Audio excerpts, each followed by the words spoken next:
អបអសាទរទិវានារីអន្តរជាតិកើតជាកូនស្រីមានអត្ថន័យប្រៀបបានដូចផ្កាកន្លងប្រាថ្នាកាលណាដែលគេនិយាយអំពីថ្ងៃ8មីនាយើងប្រកាសជានឹកឃើញដល់ថ្ងៃទិវានារីអន្តរជាតិគេតែងចាប់ទុកថ្ងៃនេះជាថ្ងៃដ៏ពិសេសមួយដែលរំលឹកទៅដល់សិទ្ធិតម្លៃភាពលះបង់និងការតស៊ូដ៏អស្ចារ្យរបស់ស្ត្រីក្នុងការទាមទារសិទ្ធិសេរីភាពនិងសមភាពតាំងពីបុរាណកាលមកស្ត្រីធ្លាប់ត្រូវបានគេមើលរំលងពីសមត្ថភាពស្ត្រីធ្លាប់ត្រូវបានគេដាក់កំហិតមិនឲ្យរៀនសូត្របានខ្ពស់ដោយតែងមានផ្នត់គំនិតលើកឡើងថាស្ត្រីវិលចង្ក្រានមិនជោគតែស្ត្រីបានលះបង់ទាំងកម្លាំងកាយចិត្តដូចជាត្រូវឈឺចាប់ដោយជំងឺប្រចាំខែជារៀងរាល់ខែរីឯអ្នកម្ដាយគ្រប់រូបត្រូវពោពោះ9ខែ10ថ្ងៃជាពិសេសត្រូវឆ្លងកាត់ការឈឺពោះឆ្លងទន្លេដ៏សែនឈឺចាប់បំផុតដែលបុរសពុំអាចធ្វើបានឡើយខាងទៀតនៅក្នុងរង្វង់គ្រួសារស្ត្រីប្រៀបដូចជាមាតាដៃ100ឬដោយសុភាសិតបានលើកឡើងថាស្ត្រីជាមាតានៃពិភពលោកពួកគាត់មិនត្រឹមតែជាអ្នកផ្ដល់កំណត់ប៉ុណ្ណោះទេប៉ុន្តែ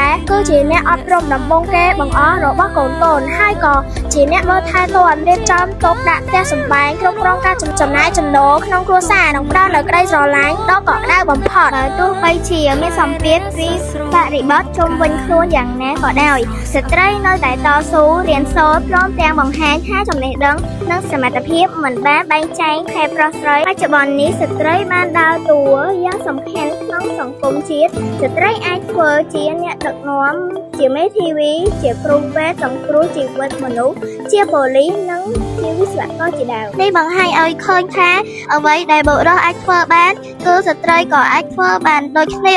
មិនតែប៉ុណ្ណោះដូចសុភាសិតមួយលើឡើងថា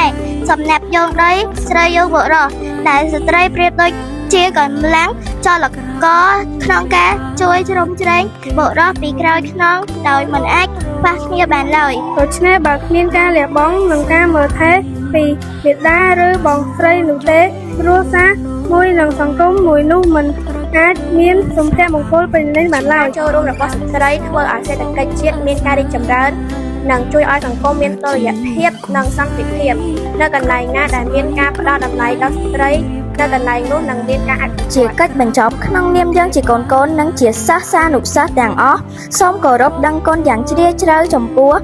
ស្ត្រីនិងមាតាគ្រប់រូបលើពិភពលោកដែលបានធ្វើការលះបង់ដ៏ធំធេងសម្រាប់កូននិងសង្គមជាតិទាំងមូលនេះ